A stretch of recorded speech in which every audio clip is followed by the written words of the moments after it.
Ever since Spider-Man 3, fans have been clamoring for another big screen crossover between Venom and Peter Parker. So thanks for the hot tip. After the massive success of Spidey in the MCU and Venom in Sony's Marvel Universe, crossover rumors have sparked for months now. But if Spider-Man does enter the world and multiverse of Venom, there's no way the webbed wonder could take on Carnage all by himself. Holy cow! You will not believe what's been going on. Do you remember when we were in space? Let's dive deep into the comics and see some potential stories for Venom 2 to learn exactly why Spider-Man can't handle the symbiote Carnage on his own, and how Peter Parker's destiny may be teaming up with Venom after all. You are making us look bad. No, I am not.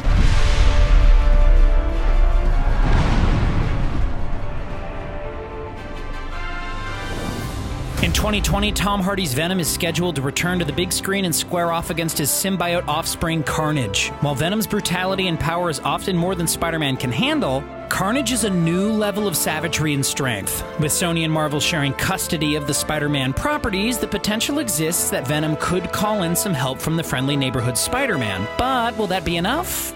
To understand why that might not be enough, we have to go back to the comic book roots these movies are based off of.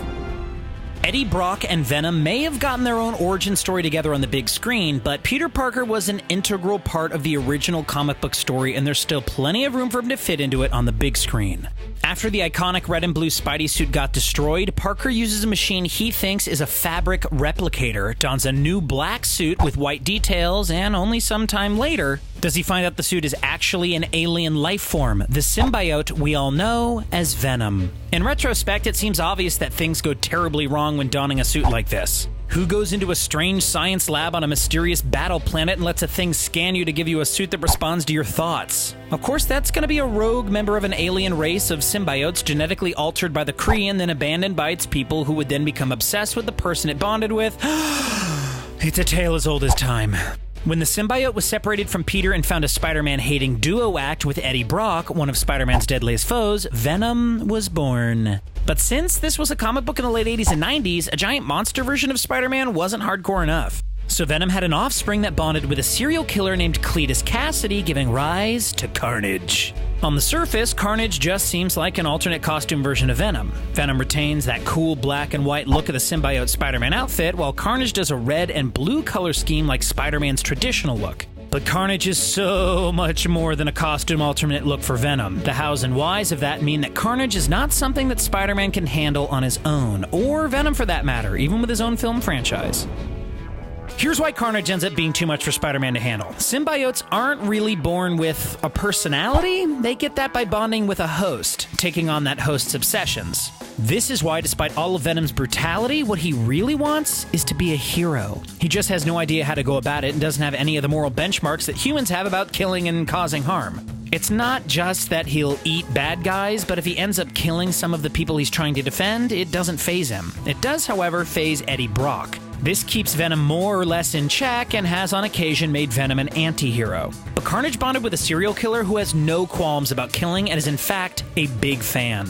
This is one of the big things that separates Carnage from Spider-Man's rogues gallery, including Venom. For the most part, even though Destroy the Spider-Man is on top of most of the foes' to-do list, they have other plans too, like conquering worlds, making money, and increasing their power. But Carnage doesn't have other items on his list. It's just the one, written in his own blood in big letters. Kill everyone. But in the cinematic world, why bring up Spider-Man at all? The relationship between Sony and Marvel is vague at best. Spider-Man can appear in MCU movies free of Sony outside the producer credits, but the movies that are Spider-Man movies bear the Sony logo. But whether or not these stories exist in the same world as Spider-Man, and by extension the Avengers, is another question that even the producers can't seem to agree on. With the Tom Holland Spider-Man going strong, Spider-Man Far From Home just became the first billion-dollar Spider-Man film, and the Venom movie clearing the financial success hurdle to earn a sequel, the two companies might find themselves enjoying a more symbiotic relationship, haha. Could this mean Spider-Man is making his way into a Venom movie to face Carnage? There are ways to make it happen, and there's evidence in the comics to suggest that Venom or Spider-Man alone are not enough to face the Big C-Man. In the comics, Carnage's unique relationship with executing as many people as possible and as publicly as possible leads to him trying to kill who else but J. Jonah Jameson in front of a gathered crowd at Madison Square Garden. To defeat Carnage, Spider-Man had to implore Venom to help him by playing on Venom's desire to be a hero, pointing out that if his offspring was harming innocent people for the sake of violence. Even the help of Venom was not enough. Peter had already called in some help from the Fantastic Four and wanted to call the Avengers, but Venom vetoed that idea outright.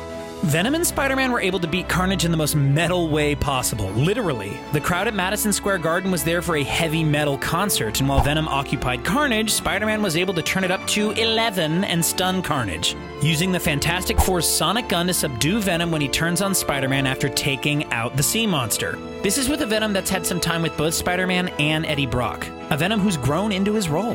But he still needs a small army and a fair bit of luck to beat Carnage. At the end of Maximum Carnage, it's only after Carnage is blasted with the Stark Industries love cannon, that is to say a cannon that makes the people in its wake feel love and empathy, that Venom is able to throw a disoriented Carnage onto an electric generator. The cinematic Venom bonds with Brock over the both of them being losers. Venom even spends most of the final battle telling Brock how outmatched they are against Riot.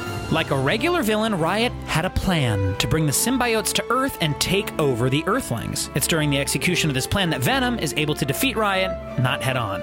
Just as if Carnage was facing Spider-Man, Venom is gonna need some help. What is and isn't in the MCU varies even within the halls of Marvel. Marvel Entertainment and Marvel Studios had become two separate entities within the company, one dealing with television and the other with movies. So while the shows have made nods to the movies, The Defenders is set in the wake of the Battle of New York and the various boroughs and each other. The movies, however, seem to care little about what happens on TV, and their place in the continuity is hotly contested. This is maybe the most comic book thing a shared universe can do, and the MCU seems to be angling towards a very comic book solution: the multiverse. While Quentin Beck may have been fibbing about the multiverse, the heroes involved in the time-tripping, reality-altering showdown with Thanos know a little bit better. And the multiverse is set to be an even bigger factor going forward with Doctor Strange: The Madness of the Multiverse. The holes in realities could find a Peter Parker slipping away from his emerging legal trouble in Earth 199999, also known as the MCU, to a reality with Eddie Brock where Spider-Man and Venom could end up teaming up to beat Carnage. The first rule of team-ups is that the heroes must fight each other, and this would be the most fitting if Tom Holland's Spider-Man found himself in a Venom movie.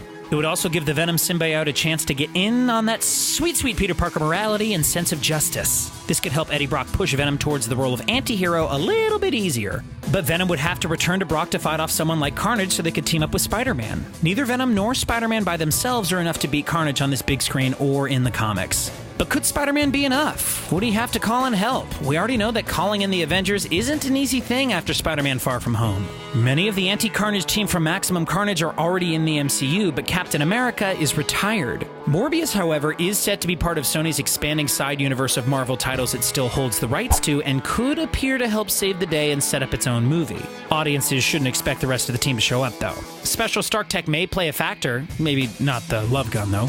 Even Edith would have been a tough call since the new reality won't have her network.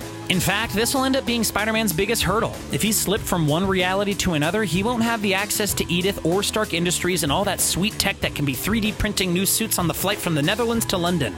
Even if there's an Aunt May, it won't be Peter's Aunt May. Not to mention, Peter would be reluctant, as anyone would, to consider Venom a good guy. It will end up being the savagery of Carnage to get the two natural enemies to team up. The cinematic Venom has already established a preference for Earth over the Klyntarians, but Spider-Man didn't see that movie yet. Not that Venom has to be a good guy to end up on Carnage's hit list, though. Everyone is on Carnage's hit list.